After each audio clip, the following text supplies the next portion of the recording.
안녕하세요. 생생법률쇼 진행을 맡은 김도희입니다. 매주 목요일 생생법률쇼에서는 정치 이슈를 짚어보고 분석하는 시간 함께 하는데요. 장윤미 변호사님 나와 계십니다. 어서 오세요. 안녕하세요. 반갑습니다. 네, 반갑습니다.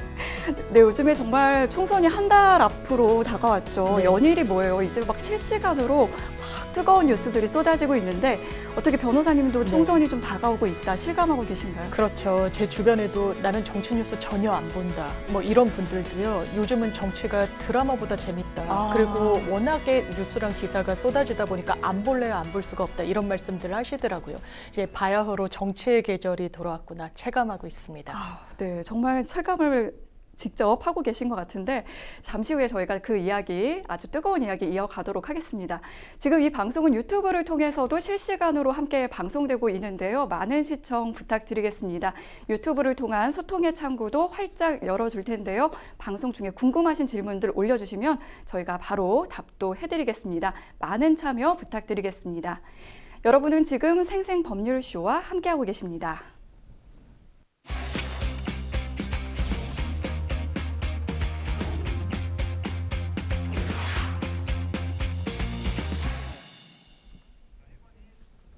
생생 코멘트 시작해 보겠습니다. 요즘 가장 화제가 되고 있는 말은 무엇인지 그 말이 가지고 있는 배경과 또 의미를 짚어보는 시간인데요. 사실 정치권만큼이나 또 인상적인 말들이 나오는 곳이 없죠. 오늘도 기대되는 생생 코멘트 함께 알아보겠습니다. 첫 번째 말 들어볼까요? 이번 공천은 정치적 학살. 이건 누가 한 말일까요? 네, 민주당의 홍영표 의원이 이 말을 던지고 당을 떠났죠. 사실 홍영표 의원은 민주당의 친문 좌장으로 분류되는 사선 중진 의원입니다. 네. 이 부평을에서 내리 사선을 했고 이제 노동계 출신인데요. 이 원내대표까지 지냈던 의원이 당내 공천 상황과 관련해서 상당히 강도 높게 비판을 하면서 탈당을 했기 때문에 이 민주당에 던지는 여파가 적지 않은 것 같습니다. 이 당을 떠나면서 이렇게 이야기를 했습니다. 지금 공천 학살이다, 정치적 학살이다라고도 이야기를 했는데 나가서 본인은 진짜 민주당이 아닌 가짜 민주당을 떠난다라고 얘기를 했거든요. 가짜 민주당을 떠나겠다. 예, 이 말인즉슨 지금 이재명 대표 체계의 민주당은 과거에 이제 민주당과는 뿌리가 좀 다른 측면이 있다라고 지적하고 싶었던 것 같습니다. 그러면서 탈당의 변을 밝히는 기자회견장에서도 일단은 윤석열 정부의 실정을 비판했어요. 경제 성장률이 지난해 1.4%에 불과했거든요. 물가도 고공행진이고 이런 여러 가지 점을 지적한 뒤에 이런 상황이기 때문에 민주당의 역할 그리고 기능이 더 필요한 부분이 있는데 그 부분을 잘 해내고 있느냐, 그리고 총선을 앞두고 이제 여론을 잘 담아낼 수 있느냐라는 강도 높은 비판을 하면서 당을 떠나서 상당한 또 민주당 내 여파, 파장을 미치고 있습니다.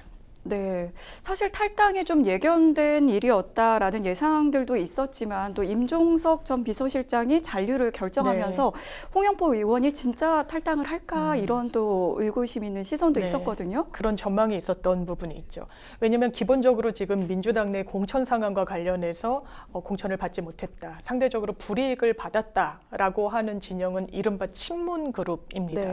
그리고 임종석 전 실장은 이 실장이라는 타이틀이 문재인 정부의 첫 초대 비서실장이잖아요. 그러니까 문재인 정부의 굉장히 상징적인 인사인 측면이 있고 홍영표 의원도 사실 문재인 이 정부의 좌장이다, 친문계의 좌장이라는 평가가 실제로 이 민주당에서는 통용되는 호칭입니다. 그렇기 때문에 어떤 선택을 할까, 두 분의 선택이 연동돼 있지 않을까라는 전망이 나왔었죠. 사실 임종석 전 실장이 성동갑에서 공천에서 배제되면서 탈당할 수도 있다라는 언론의 분석이 나왔지만 좀 결과적으로는 당에 남겠다, 당의 결정을 수용하겠다라고 전격적으로 본인이 수용 의사를 밝혔습니다. 그러면서 상대적으로 홍영표 의원의 정치적인 선택지에 관심이 모였는데 홍영표 의원은 임 전 실장과는 다른 선택, 그러니까 탈당을 선택했습니다. 네. 그래서 어제 탈당을 하고 그 다음 날이죠. 오늘 오전에 이 홍영표 의원이 이낙연 전 대표와 손을 잡았다는 소식이 전격적으로 전해졌습니다. 그리고 뭐 새로운 미래라는 이 당명도 변경을 하겠다 이렇게 밝혔죠. 맞습니다. 원래 어제 기자회견을 할 때만 하더라도요, 당연하지만 기자들이 그럼 새로운 미래로 바로 가시는 거냐 물었어요. 그랬을 때는 새로운 미래로 이게 총선을 앞두고는 큰 틀에서 함께 할 수 있겠지만 당장 그곳으로 당적을 옮기겠다 옮기겠다는 취지로는 언급하지 않았었거든요. 그 당시에는 그렇습니다. 네. 게다가 서른 의원이 먼저 탈당을 했는데 서른 의원은 이낙연 대표와는 상당히 가까운 정치인이에요. 네. 그런데 서른 의원도 새로운 미래로 바로 옮기지 않았기 때문에 그렇다면 새로운 미래와 느슨한 연결고리는 같지만 바로 입당 조치는 하지 않고 외곽에서 사실 있지 않겠느냐 했는데 일단 전격적으로 오늘 입당을 하겠다는 의사를 밝혔고요. 네. 여기에는 서른 의원도 같이 입당을 하겠다라고 했고 당장 새로운 미래라는 것은 사실 이낙연 대표가 명명한 그런 당명인 측면이 크기 때문에 뭔가 더 포괄적인 의미를 담은 민주연대라는 당명으로 차츰 수정해 나가겠다 이런 의사를 밝힌 상황입니다. 네, 그렇군요. 이 민주연대로도 새롭게 좀 등장한 세력들이라고 볼 수 있을 텐데요. 관련해서 또 더 자세한 얘기는 뒤에서 나누도록 하겠습니다. 이어서 다음 생생 코멘트 한번 만나볼까요? 조국의 강 건넜다 다시 입수. 조국의 강. 이건 어떤 분이 네. 한 말일까요? 이 부분은 조국 장관의 행보, 전 장관의 행보, 이제는 조국 혁신당의 대표가 된 조국이라는 정치인에 대해서는 어떻게 보면 비토의 목소리를 냈다라고 볼 수 있는데요. 네. 조응천 의원이 바로 민주당의 조국의 강을 건너지 못하고 다시금 조국의 강으로 회귀해서 입수했다. 그물에 다시 빠졌다라는 취지로 좀 비판을 라디오 인터뷰에서 한 부분이 또 화제가 되고 있습니다. 네, 이게 아닌 게 아니라 사실 이재명 대표하고 이 조국 혁신당의 조국 대표가 최근에 만남을 가졌습니다. 근데 이러한 그림이 나올 거라고 좀 상상을 못했다 이런 이야기를 하는 것 같더라고요. 맞습니다. 사실 조국 혁신당 원래는 조국 신당이라고 만들려고 했었거든요. 네네. 근데 이 선관위에서 사람 이름이 들어간 당명으로 오해될 수 있기 때문에 불허한다라고 했습니다. 그래서 이제 혁자를 넣어서 혁신을 넣어서 조국을 혁신하겠다라고 해서 이 고유 명사가 아닌 정말 그 보통 명사로서의 조국으로 인식되게끔 당명을 바꾸고 이 창당을 했기 때문에 상견례 형식으로 일단 이재명 대표를 예방을 했습니다. 네. 그런데 그 자리에서 사실 민주당에 도움이 될 것인가 아니면 오히려 마이너스가 될 것인가 그리고 비례대표제와 관련해서 민주당은 다른 시민사회 세력 등과 어떤 그 큰 울타리를 치고 있기 때문에 네. 조국 혁신당과는 거리를 두고 있었거든요. 그렇기 때문에 이재명 대표와 조국 대표 간의 만남이 사실상 정치권에서는 비상한 관심을 모았고 이 자리에서 아주 공식적으로 선거 연대를 하겠다 이렇게 언급하진 않았습니다. 하지만 승리하는 길에 같이 가겠다는 그 큰 틀의 가치관을 좀 공유해서 상당한 묘한 정치적 파장을 낳고 있다 이렇게 분석됩니다. 네, 사실 그 전까지는 이제 말씀해주신 것처럼 이러한 분위기가 그렇게 긍정적이지만은 않았는데 갑자기 이렇게 손을 맞잡게 된 배경 어디에 있다고 보시나요? 일단 조국 혁신당의 지지율이 상당히 유의미하게 나옵니다. 네, 지금 거의 맞습니다. 뭐 다른 제3세력 중에서는 가장 지금 떠오르는 그렇죠. 다크호스로 예.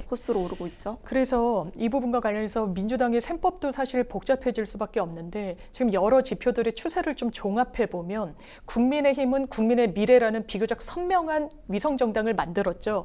그래서 그 지지율은 공고하게 계속 지속이 되는 형태입니다. 그런데 민주당이 추진하기로 한 그런 비례연합정당 같은 경우에는 국민의 미래에는 미치지 못해요. 네. 근데 조국 혁신당을 지지하겠다고 비례대표 선거에서는 조국 혁신당을 밀겠다고 하는 수치와 합치면 이 국민의힘의 위성정당과는 좀 비등비등하게 나오는 부분이 있습니다. 그렇기 때문에 이 연결고리를 안 가져갈 수가 없는 부분이 있고요. 또 하나는 조국 대표가 민주당 이재명 대표를 만난 자리에서 이렇게 이야기를 합니다. 민주당이 의지는 갖고 있지만 실제적으로는 결행하기 어려운 부분에 대해서 본인들 역할을 하겠다고 했어요. 네. 이를테면 민주당에서는 윤석열 대통령의 조기 퇴진 이런 얘기를 할 수는 없습니다. 상당히 네. 조심스럽고 역풍도 생각을 해야 되는데요. 근데 조국 그 혁신당에서는 김건희 씨를 법정에 세우겠다. 대단히 명징한 슬로건을 이야기를 해요. 검찰 독재, 조기 종식하겠다. 이런 건 사실 조국이라는 정치인이기 때문에 더 할 수 있는 측면이 있거든요. 네. 그래서 아마 민주당 외곽에서 뭔가 이 지지율을 끌어올리면서 나중에는 사실상 민주당과 함께하는 그런 구도로 가지 않을까라는 전망이 나오는 것 같습니다. 네. 지금 조국혁신당에서는 이제 지역구도 내지 않고 있고 지금 그런 것들을 네. 보고 있는데 어떻게 민주당 입장에서는 조국혁신당과 이렇게 함께하는 게 중도 확장성에 좀 효과가 있다고 보시나요? 일단 일장일단이 있을 것 같은데요. 조홍천 의원이 지적한 부분이 일리가 있죠. 왜냐하면 조국 대표는 일단 실형 2년이 입시 비위와 관련해서는 나온 게 사실입니다. 그 부분과 관련해서는 사법적인 단죄가 내려졌기 때문에 국민 여론도 어느 정도 싸늘할 수밖에 없는 부분이 있죠. 그게 민주당의 큰 틀에서는 부담으로 작용할 여지가 열려 있다고 봐야 되겠습니다. 네. 다만 한켠에서는 이 수사와 관련해서 결론에 대해서는 뭐 겸허히 수용을 하되 다만 그 수사 과정이 과연 정치적 의도가 전혀 없었다고 할 것인가와 관련해서 유권자들이 좀 호응하는 부분도 없잖아 있는 것 같습니다. 네. 왜냐하면 조국 대표가 정치적 출사표를 던질 때 이렇게 얘기했거든요. 내가 법률적으로는 이 사법적인 단죄를 받았지만 비법률적인 방식의 명예회복을 해나가겠다고 했어요. 네. 그렇다면 이 비법률적인 방식의 명예회복 그게 창당을 하고 어쨌든 이번 국회에 입성하도록 정치 세력화를 하겠다는 것인데 거기에 호응하는 유권자들이 어느 정도 나오고 있기 때문에 이 부분과 관련해서는 사실 윤석열 정부의 부담이 되는 측면도 있고 또 민주당의 비례 의석수에 대해서는 잠식을 하는 또 부분이 있기 때문에 네. 이게 정치권의 셈법이 복잡해지는 것 같습니다. 네. 그러면 마지막 생생 코멘트 한번 살펴볼까요? 한동훈 대 이재명 토론, 나라면 받았다. 이건 어떤 분이 이렇게 자신 있게 나라면 받았다라고 얘기하신 건가요? 이게 이철희 전 수석이 라디오 네. 인터뷰에서 한 이야기인데요. 이철희 정무수석은 민주당 의원을 역임했고 또 이 문재인 정부에서 정무수석을 지낸 정치적인 구력이 상당히 있는, 왜냐하면 과거에는 또 김한길 전 대표의 보좌관을 네. 또 역임하기도 했었거든요. 이런 부분과 관련해서 사실 지금 한동훈 비대위원장이 이재명 대표에게 끊임없이 토론을 하자라고 이야기를 하고 있습니다. 네. 이거는 사실 본인이 직접 제안을 한 것이라기보다는 이제 언론사에서 1대1 토론을 기획하고 구상해서 제안이 갔던 모양이에요. 네. 그래서 그 부분과 관련해서는 어떤 주관사가 되든 상관없다. 나는 1대1 토론에 응하겠다. 그러면서 뭐 친민주당 계열의 인사로 알려진 김어준 씨가 사회를 봐도 상관이 없다. 네. 그리고 본인이 상당히 좀 공세를 취했던 정청래 의원, 정청래 최고를 데려와도 나는 괜찮다. 이러면서 공세의 수위를 차츰차츰 높인단 말이에요. 그 부분과 관련해서 이철희 전 수석은 이재명 대표는 좀 거기에 대해선 부정적인 이제 반응을 보였지만 나라면 1대1 토론에 응하겠다. 이렇게 또 라디오 인터뷰에서 밝힌 겁니다. 네.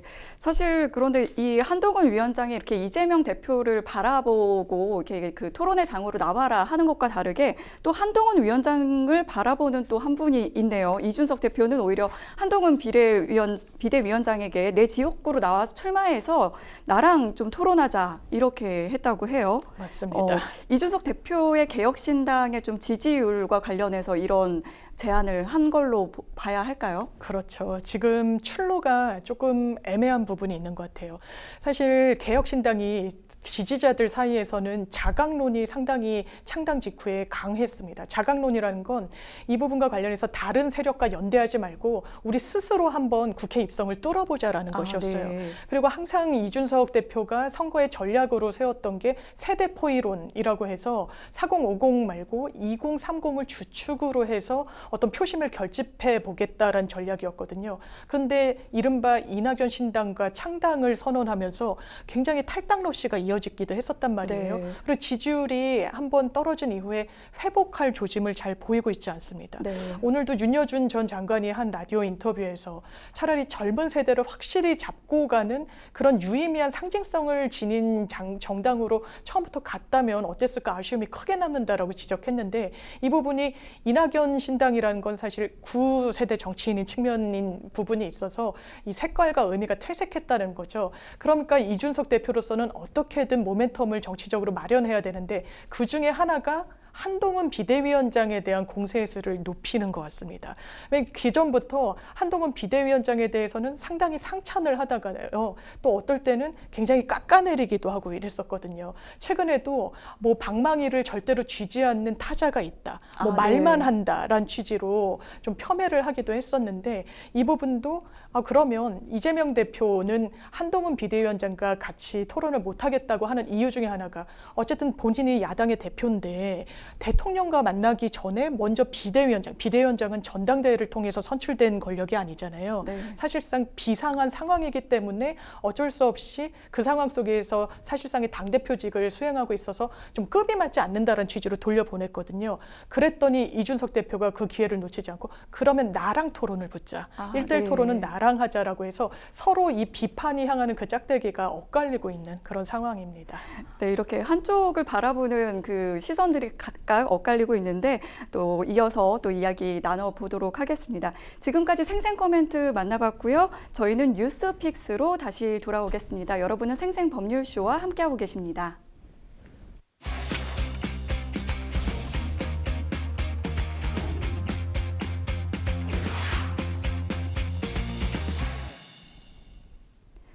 분야별 가장 핫한 소식을 집중해서 분석적으로 알아보는 시간 뉴스픽스 시작하겠습니다. 매주 목요일은 정치 분야 주요 이슈를 짚어보는데요. 오늘 만나볼 첫 번째 주제는 총선 한 달 앞두고 들끓는 격전지 지금 분위기는입니다. 네, 선거가 다가오면 부상하는 지역들, 격전지라고 불리는 곳들인데요. 이곳에 관심이 쏠리고 있습니다. 40총선 주요 격전지 상황 짚어보겠습니다. 네, 우선 여야 지도부가 격전지 민심 공략에 나섰는데요. 한동훈 비대위원장이 가장 먼저 천안으로 달려갔었고 그다음에 또 청주도 갔었죠.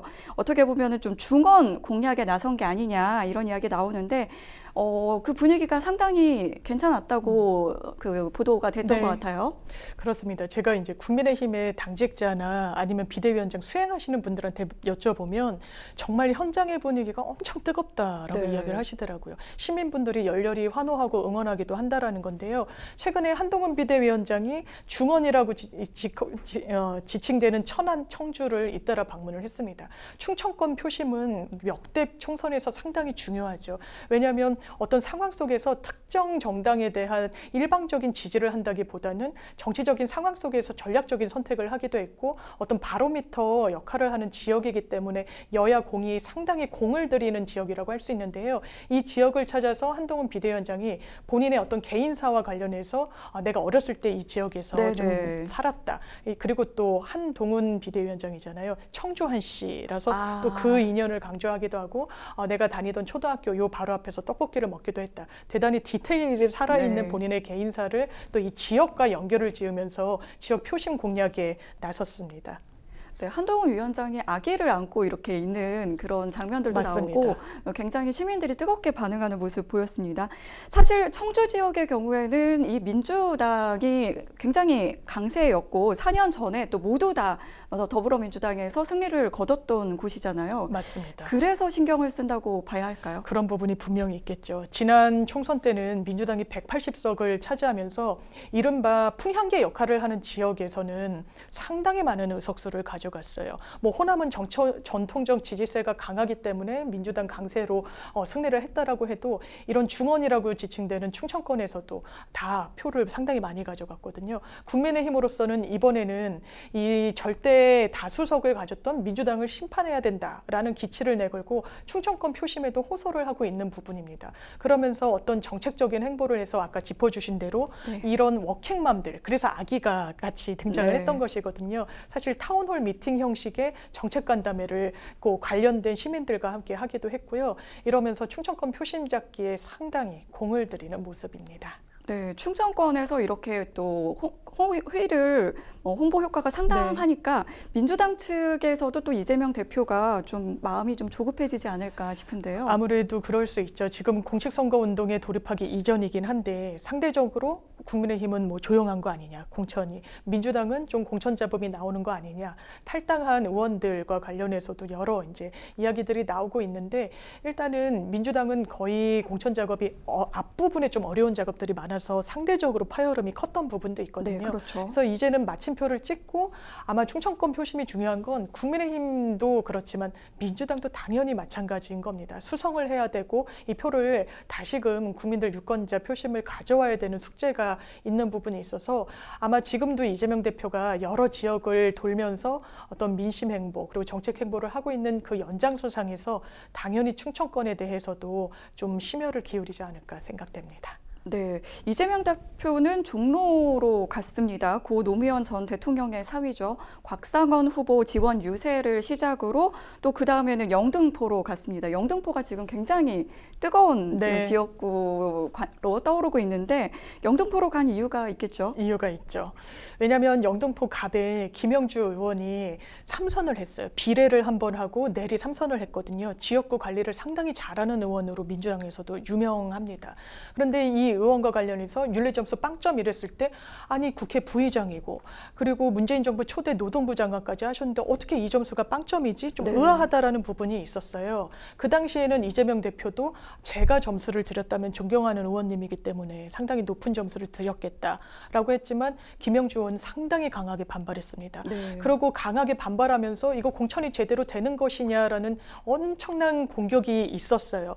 그런데 그 경위에 대해서 알아봤더니 사실 그 지역 내에서 채용 비리와 관련된 문제가 있었고 네. 그 부분을 공간위에서 해명할 것을 요청했는데 이제 제대로 해명하지 못했다는 게 민주당의 어떤 그 해명 내용입니다. 그러면서 김영주 의원은 사실 탈당을 하고 새로운 미래를 갈 것인가 이재명 대표에 좀 반대하는 이미 제3시대의 세력이 있으니까요. 그런데 완전히 정반대인 국민의힘에 간 거예요. 네, 그렇죠. 그렇기 때문에 좀 대립각을 한번 정확하게 세워보자. 왜냐하면 이게 정치적 도의는 아니라는 평가도 나오는 부분이 있기 때문에 지금 영등포 갑에 가서 지금 민주당은 영등포 구청장 출신의 최현일 후보를 냈거든요. 네, 그렇습니다. 그래서 최현일 후보에 대한 지지를 호소하면서 김영주 국회 부의장이 사실 국민의힘으로 전략공천을 받아서 나오는 게 과연 맞느냐. 그럼 채용 비리와 관련해서 민주당 안에서 제대로 해명이 안 됐는데 국민의힘은 이 부분에 대한 검증을 제대로 했느냐. 이런 선명한 대립각을 세우기 위해서 상당히 좀 전략적인 이런 행보로서 영등포에 나간 것으로 보입니다. 사실 이재명 대표는 이 국민의힘으로 입당을 한 김영주 부의장에 대해서 이 탈당 후에 상대 정당으로 가는 건 도저히 좀 납득이 되지 않는다 이렇게 말했거든요. 예. 맞습니다.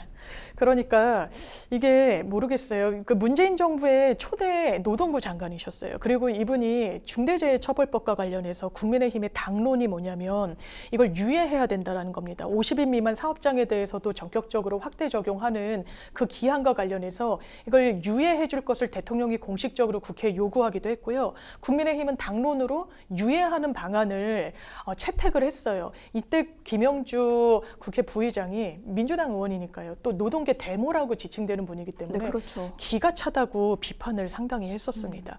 그리고 몇 달 전만 해도 그 김영주 의원이 국회에서 문자를 좀 주고받다가 구설에 오른 적이 있어요. 그때 후쿠시마 오염수와 관련해서 상당히 비판의 목소리가 나오던 때인데 일본 여행을 계획하면서 지인과 주고받았던 문자입니다. 네.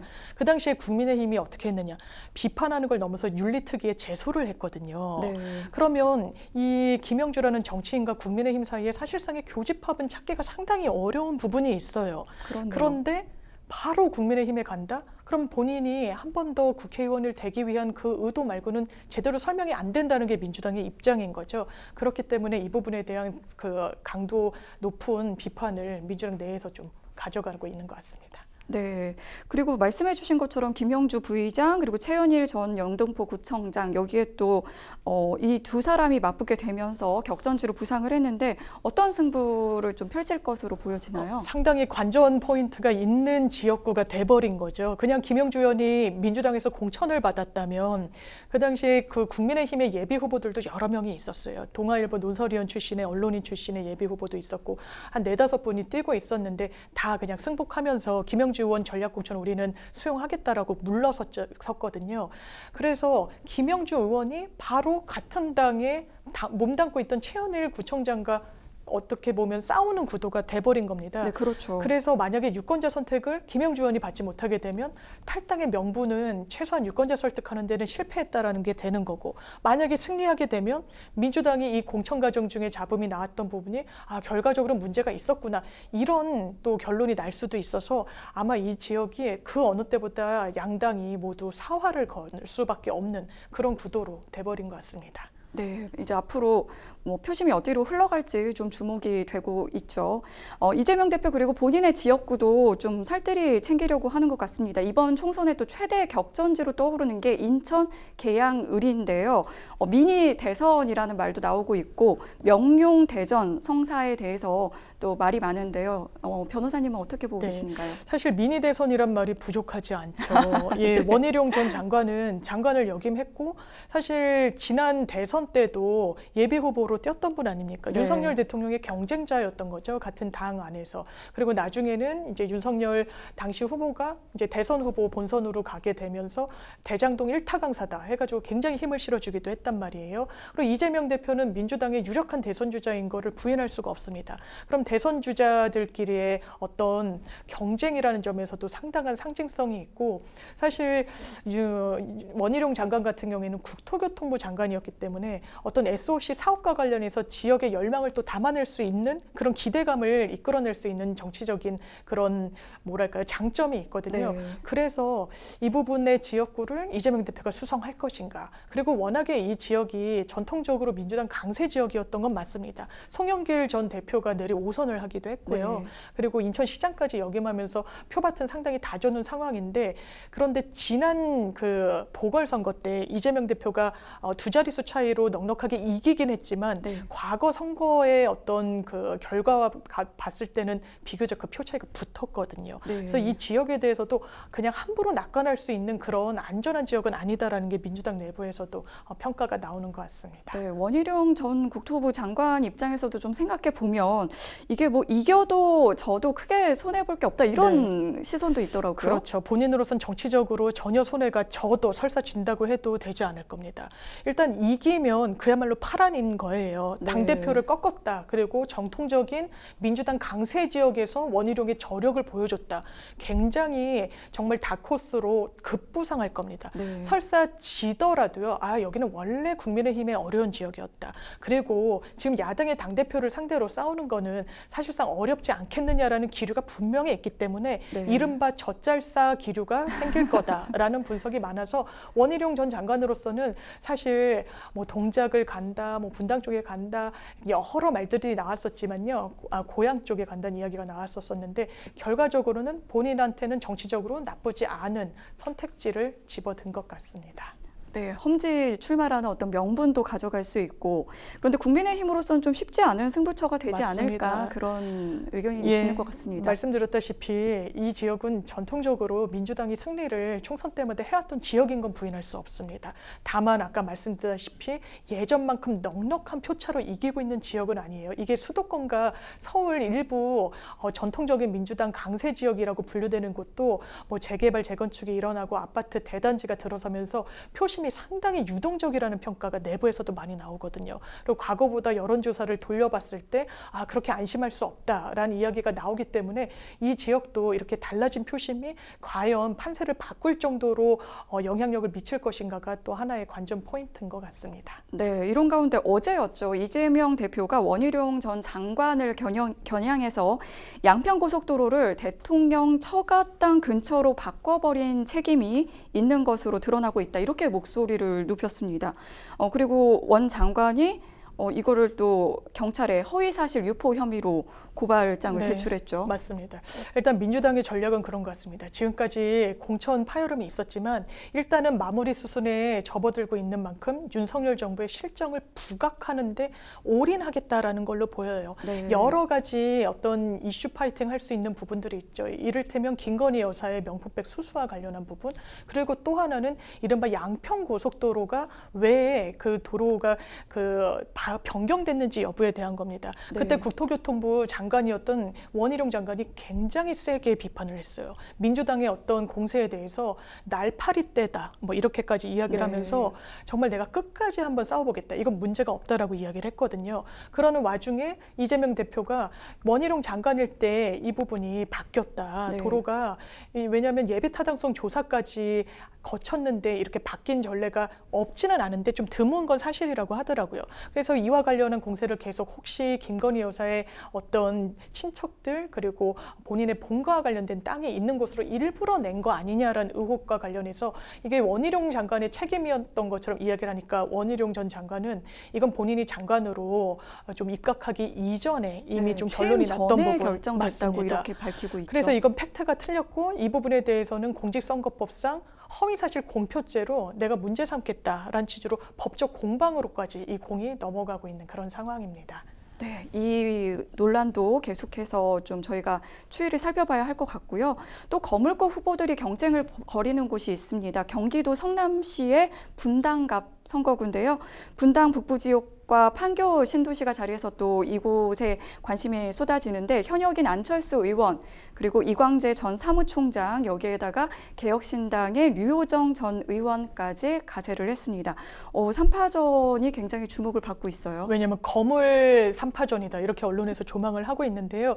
류호정 의원을 거물이라고 칭하기는 조금 정치적 체급이 떨어지지만 사실 네. 이광재 강원도지사 역임했고요. 안철수 의원 같은 경우에는 대선 주자죠. 여전히 그렇죠. 이 잠재적인 대권 주자로 분류가 되기 때문에 상당히 관심을 모으는 지역이고 또 이 지역에 이광재 전 의원이 전략 공천이 됐는데 안철수 의원 같은 경우에는 이 지역의 현역 의원이기도 하고요. 본인이 또 IT 전문가 출신이다 보니까 IT 관련 기업을 내가 유치해서 지역 활성화에 좀 기여하겠다. 이 부분을 좀 명확하게 이야기를 하고 있는 것으로 보이고요.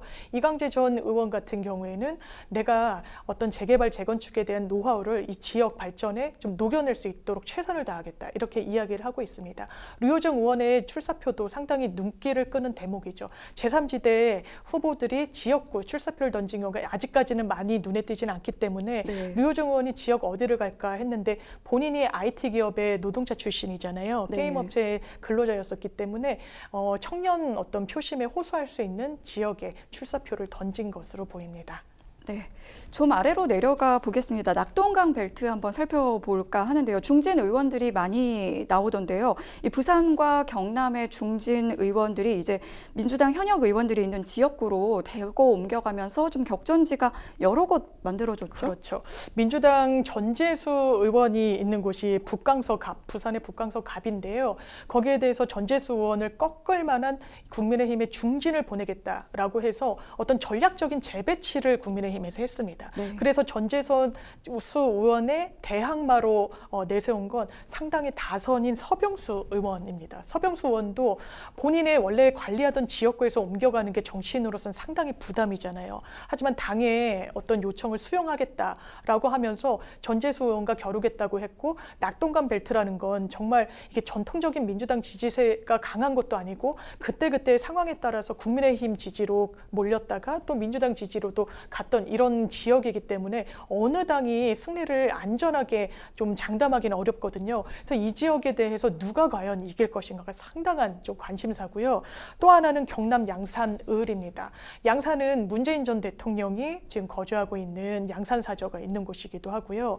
지금 현역 국회의원은 김두관 의원입니다. 김두관 의원은 경남도지사를 지낸 그리고 잠재적 대권주자로 분류되는 정치적 체급이 상당히 큰 의원이에요. 네. 2장부터 시작해서 정치적으로 한 칸 한 칸 올라서면서 대권주자라까지 성장해서 그 히스토리도 있는 의원인데 거기에 맞불을 놓은 의원은 바로 김태호 의원입니다. 원래 본인의 지역구가 거창 쪽이었거든요. 네. 근데 그 지역에서 본인과 이제 다소 거리가 있는 양산 쪽으로 당이 옮겨갈 것을 요구했고 그 요청을 수용했기 때문에 여기 또 거물 대 거물. 왜냐하면 김태호 의원도 경남도지사를 지냈었거든요. 네. 그러니까 이 지역에 지자체장을 지낸 두 거물급 정치인이 또 붙는다는 점에서 상당한 관심이 모입니다.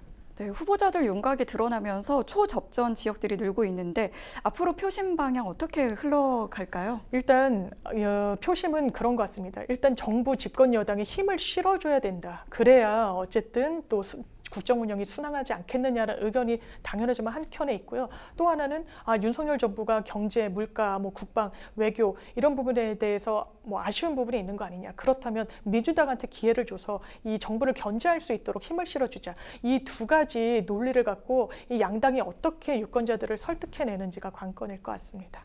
네, 뉴스픽스 두 번째 주제로 넘어가 보겠습니다. 두 번째 주제는 공천 마무리 수순 잡음 여전입니다. 양당 공천이 마무리 국면에 지금 접어들고 있지만 파열음이 여전합니다. 하나씩 살펴보겠습니다. 양당의 공천, 구부 능선을 넘었다 이런 평가도 나오고 있는데요. 어떻게 평가하시나요? 저는 큰 틀에서 보면 그런 것 같아요. 이게 공천 자금이란 거는 잡음이 안 나올래야 안 나올 수가 없습니다. 네, 현역 물갈이가 0이 될 수는 없는 거 아니에요. 그렇다면 당연히 불만을 가진 사람들이 있을 수밖에 없는데 민주당은 기본적으로 고차 방정식을 좀 앞부분에 푼 것 같고요. 네. 예, 국민의힘은 좀 뒷부분에, 왜냐하면 영당권의 현역 물갈이 그 부분이 상당한 정치적 갈등을 내포하고 있기 때문에 네. 이 부분이 사실상 고차 방정식이다라고 했는데 이 부분을 지금 풀고 있는 상황이거든요. 그래서 양당 공히 뭐 비교적 국민의힘이 지금까지는 상대적으로 조용했지만 이게 결과적으로는 좀 균등해지지 않나 이런 생각이 듭니다. 네, 본격적으로 선거전에 돌입하면서 이 기싸움 그리고 말도 발언도 점점 그 수위가 높아지고 네. 있다고 느껴져요. 한동훈 비대위원장과 이재명 대표가 구정물, 썩은 물 이런 언급을 했더라고요. 그렇죠. 사실 공당의 이런 공천 작업에 대해서는 이게 타당이잖아요. 그러니까 섣불리 평가하고 이러지 않는 문화가 정치권에서 있었던 게 사실인 것 같은데 지금은 사실 정치가 실종되니까 말의 인플레이션이 너무 심해지는 것 같긴 합니다. 사실 먼저 포문을 연 건 한동훈 비대위원장인데요. 이게 기자들 백불이라고 하죠. 이제 백브리핑을 하는 자리에서 한 언론사 기자가 국민의힘 공천은 그 나물에 그 밥이란 평가가 있습니다라고 했더니 네. 그 부분에 대한 대답은 사실 정확하게 하진 않고 민주당 공천을 봐라. 구정물이다 이렇게 얘기를 네. 했거든요. 그러니까 뭐 타당에 대해서 비판할 수 있죠. 그리고 네. 반사적 이익을 얻으면서 뭔가 승리를 견인해내야 되는 게 비대위원장의 몫이기도 한데 그러자 이재명 대표도 가만히 있지 않았습니다. 이 국민의힘 공천 상황과 관련한 어떤 답변을 하는 과정 중에 국민의힘의 공천이 무슨 감동 공천이냐 이건 무감동이고 오히려 썩은 물, 그러니까 아마 고인물이란 표현을 강하게 하고자 했던 것 같아요. 현역 물갈이가 사실상 최근까지도 거의 0%다 이런 평가 나왔었거든요. 그래서 현역 물갈이가 적은 부분에 대해서 쇄신이 아니다, 혁신이 아니다 이런 부분을 강조하기 위해서 이런 과도한 표현이 나왔던 것 같습니다. 네, 그리고 새로운 단어들도 계속 쏟아지고 있는데 친명횡재, 비명횡사 이런 또 말이 나왔습니다. 그런데 이것과 관련해서 또 곤혹을 치르고 있는 부분이 지금 사천 논란이 또 나왔죠. 전남, 순천, 광양, 곡성, 구례, 을 지역구의 권양엽 예비 후보 원래 전략 공천되면서 논란이 일었죠. 네, 그렇습니다. 이 부분이 사실 한 언론사에서 김혜경 여사를 수행하고 비서 역할을 했기 때문에 보훈조로 어떤 응답조로 이런 민주당에는 상당히 좋은 지역에 전략 공천된 거 아니냐 이런 의혹 기사가 나왔어요. 네. 민주당이 굉장히 강도 높게 비판했습니다. 이재명 대표는 심지어 제 부인은 그 사람과 알지도 못합니다. 이렇게 이야기를 했어요.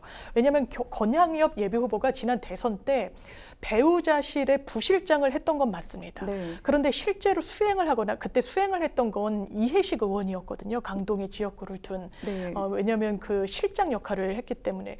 그래서 이 부분은 가짜 뉴스다. 그리고 권양엽이라는 이 정치인이 이 전략 공천을 받게 된 거에는 이분이 원래 굉장히 민주당에서 오래 일했던 당직자 출신이에요. 26년 일했거든요. 보니까 전 청와대 균형 인사비서관으로 나오더라고요. 이게 또 문재인 정부 청와대 비서관을 역임했기 때문에 완전히 친명 인사다 이러기도 좀 어려운 부분이 있어요. 게다가 김혜경 여사를 수행했다라는 것으로 했는데 수행을 하지 않았다고 하니까 이 부분과 관련해서는 좀 꼬리 자르기를 빨리 해야 된다라는 생각을 했던 것 같아요. 네. 민주당에서 전격적으로 고발하겠다 이렇게 법적 조치까지 예고한 상황입니다. 네, 그래서 이제 여야 공방에서 더 나아가서 이제는 경찰 고발전으로까지 번지고 있습니다. 맞습니다.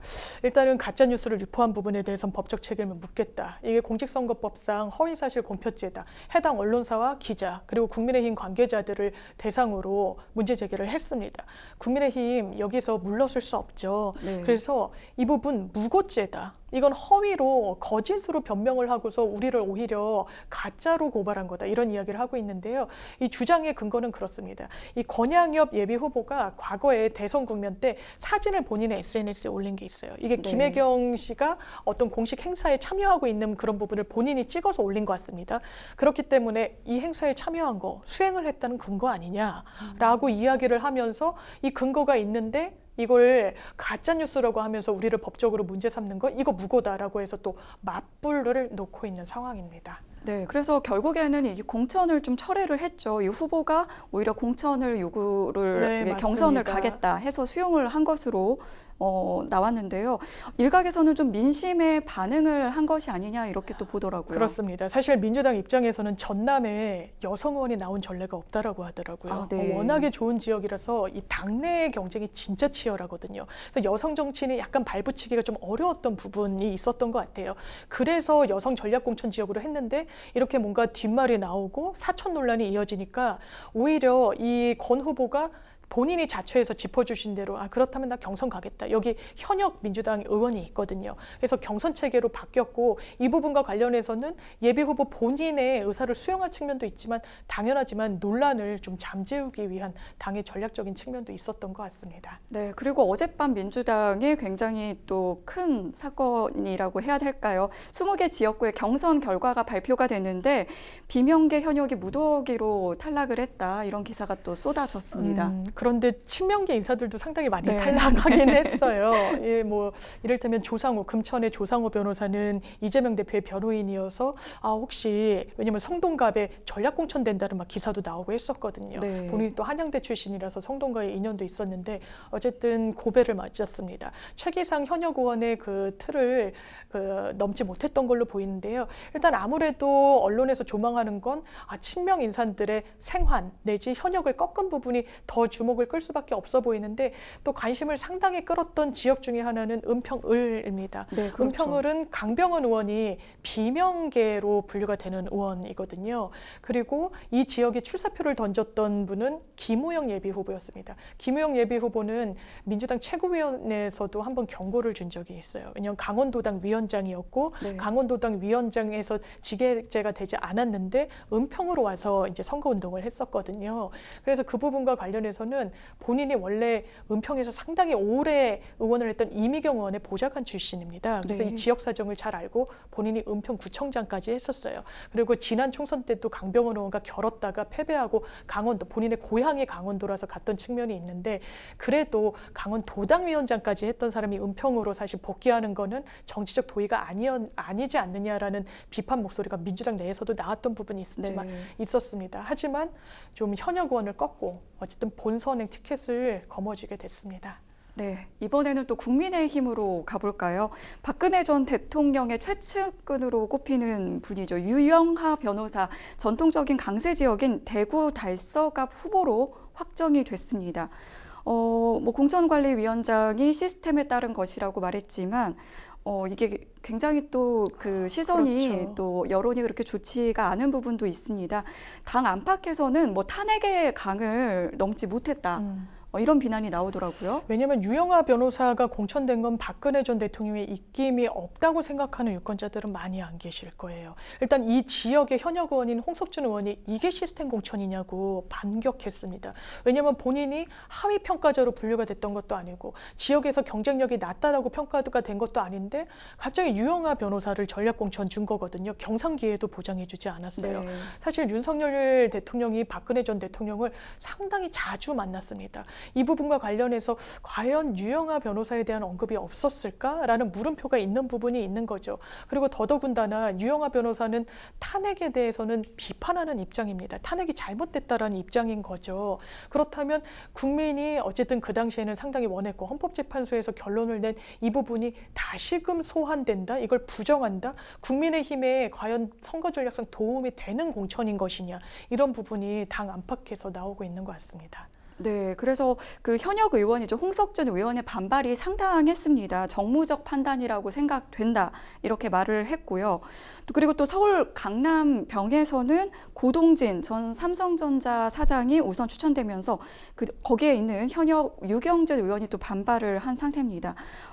그러니까 이제 국민의힘이 이 내용을 아예 공개를 했는데 맞아요. 이게 굉장히 좀 이례적이라고 볼 수 있거든요. 네, 그렇죠. 이게 당내 지표를 공개하는 건 사실 전례가 좀 없습니다. 그런데 왜 또 이렇게 나왔느냐고 하냐면요. 유경준 의원이 단순히 컷오프된 것에서 그치는 게 아니라 이게 많은 정치적 함의를 갖고 있었기 때문인데 유경준 의원은 지금까지도 유승민계로 분류가 되는 의원입니다. 네. 유승민 전 대표가 국회 입성을 이끌었고 정치 입문을 시켜준 정치인이기 때문에 이른바 유승민계를 솎아내려는 거 아니냐라는 또 측면이 있었어요. 그렇다면 외연을 확장하고 보수 내부에서도 쓴소리를 하는 그런 목소리는 품지 않겠다. 심지어 김웅 의원은 아니 강남병에서 유경준 의원을 컷오프 시켰다는 건 컬트적인 네네, 파묘 공천이다. 얘기까지 파묘 공천이다. 나오면서. 이렇게 네. 얘기를 했거든요. 이게 논리적으로는 도저히 이해가 안 된다는 내부 비판까지 나온 상황이에요.